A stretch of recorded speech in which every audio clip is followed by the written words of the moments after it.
OBA Construction Cam here with one of our board members, Jay Dodson of Mestizo Construction. Good morning, Jay. How are you? Good. How are you?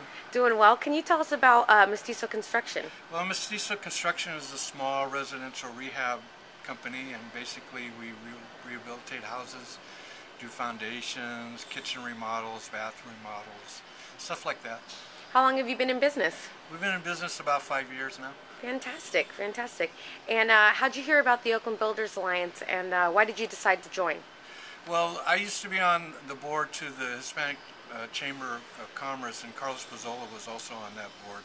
And he was telling me about developing the OBA.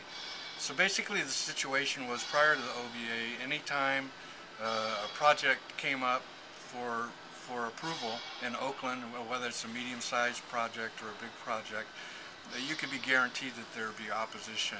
And I don't care what kind of project it was, whether it's for senior housing or it's for luxury condos, whatever your project, there was going to be opposition.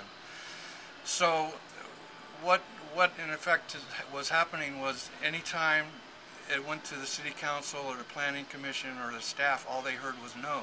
And they heard no very loudly from about 20 or 30 or 40 people, which obviously don't represent the 400,000 people that live in Oakland.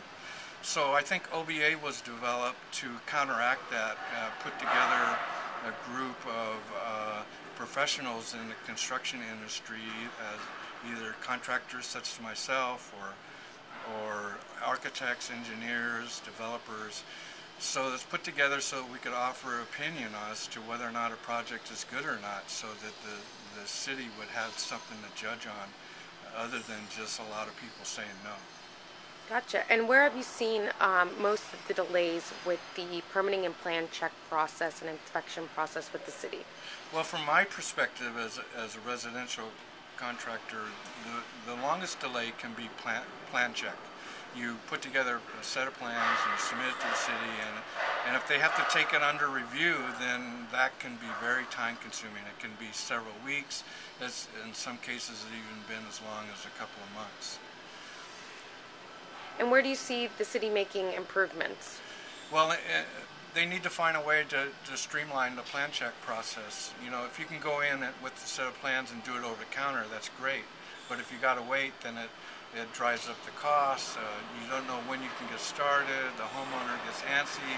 They might back out of the project, and if they back out of the project, then everyone loses. The city loses on fees, and the contractor loses. So we need to find a way to streamline that. Thank you very much, Jay, for your time. Thank you.